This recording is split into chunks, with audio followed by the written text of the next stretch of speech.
Welcome to CHFS 2107, the coolest class online. You know, the coolest teacher with even cooler students. And I don't know, that wasn't the greatest intro, but I'm going to keep it. Okay, so what I wanted to do is in this class, you'll know that there's basically 7 things that count as assessments, right? You have 5 quizzes, and then you have 2 of these assignments. Okay, so far I've released the material for chapters 8, chapter 9, and chapter 10, and the quizzes are available for that. And again, you can do those at your own time.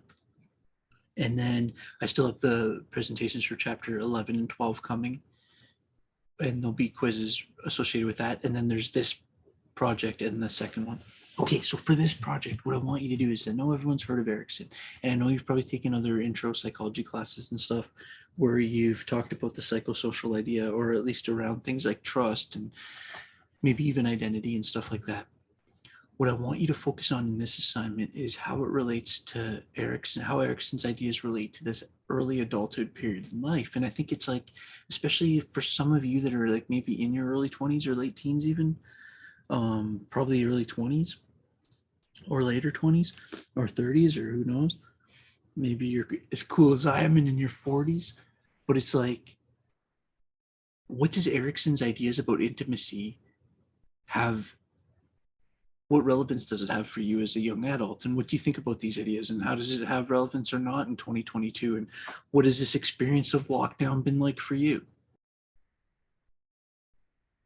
Right? Because if we're saying that like you're at this stage in life where Erickson would say you're under all these social and cultural and developmental pressures to decide who you're going to spend your life with. And some of that might be romantic, some of that might be work-wise, some of that might be family-wise, some of that's social pressure, some of that's just who you're going to be in this social world. And what's your social world going to be? Obviously, that's complicated by the reality of our current situation, right? So I just thought it'd be a cool question to ask you a little bit about it. Instead of me trying to assume what it's been like for you, it's like, maybe I should ask my 60 students or whatever, 70 students, I'm not even sure how big this class is, but maybe I should just ask you, what has it been like for you? And you can answer it however you want. And you can touch on which you can, I put there psychologically or socially or emotionally, relationship wise, spiritually, like you can or can't answer any of those. If you're not a spiritual person, you don't have to address that part. But I want you to spend some time thinking about this, and how can you intentionally and deliberately build high quality psychological intimacy as a safeguard against psychological isolation during these trying times. That's really, I kind of stumbled that sentence. I'll say it again because it's the important question. That should be, do a little live edit. That should be a question. How can you intentionally and deliberately build high quality psychological intimacy? Remember, I'm not just saying how can you date, because Erickson's idea would be like, you could be in a dating relationship, you could even be in a marriage, you could be surrounded by people and still feel completely alone. That intimacy was actually a psychological variable, right? And so was isolation. And so you could be in a relationship that was still psychologically isolating. So like, if your goal is to develop high quality, fulfilling, nurturing relationships, like how can you intentionally go about that? So this is kind of the general question. So what I'm asking you, your mission for this assignment, shall you choose to accept it, is to explore the relationship between intimacy and isolation, right? So I'd want you to maybe start with a little bit about how Erickson has this idea called the psychosocial model, where he talks about how who we are as people sort of is this interaction between our psychology and our social world, and that one of the big things that's a key variable when you're an adult is this idea of establishing intimacy, and the risk of not doing that is what Erickson called isolation. So talk a little bit about that. How do these concepts of intimacy and isolation help us understand the kind of current social dynamics related to the pandemic? How would you link this to your own experience?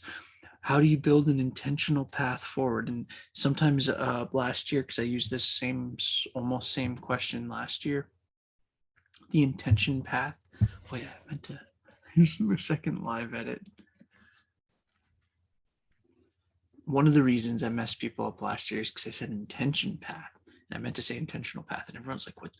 They thought I meant like that an intention path was a specific thing, but it was, and everyone's Googling what intention paths are, but it was actually just a typo.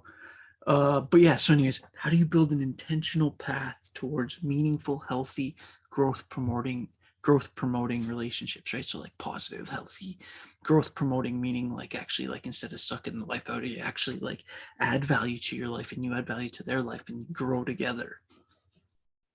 How would you apply that wisdom, right? This is like more of an theoretical application assignment.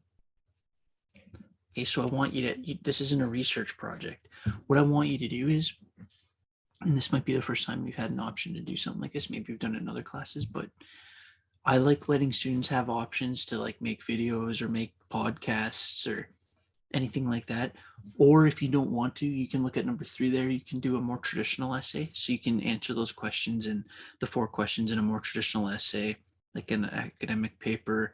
I'd encourage people to do the first 2, but if I understand that some people aren't going to be as comfortable doing that. And if you want to do a kind of more traditional written version, that's totally fine. For that, I'm asking for sort of a 6-page minimum, 8-page maximum, just kind of double spaced, just regular kind of paper stuff. If people are interested in doing videos or audio, I'm open to a wide variety of stuff, right? So I've had a lot of students in the past. An easy way to do it is to make sort of a slideshow in PowerPoint and record yourself into it. And you can save that, export that as a movie file or as a MP4.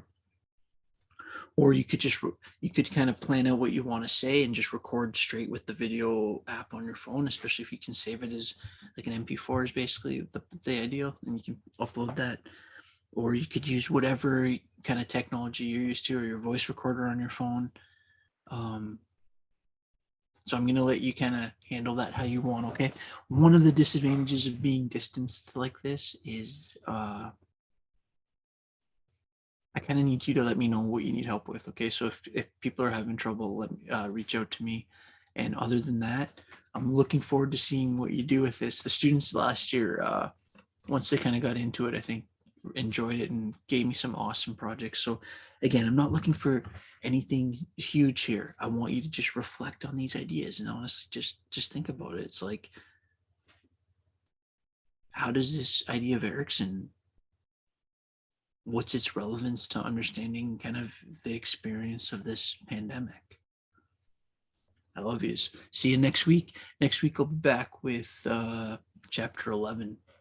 All right, my friends. Stay well, keep your stick on the ice and keep being good people. Cheers.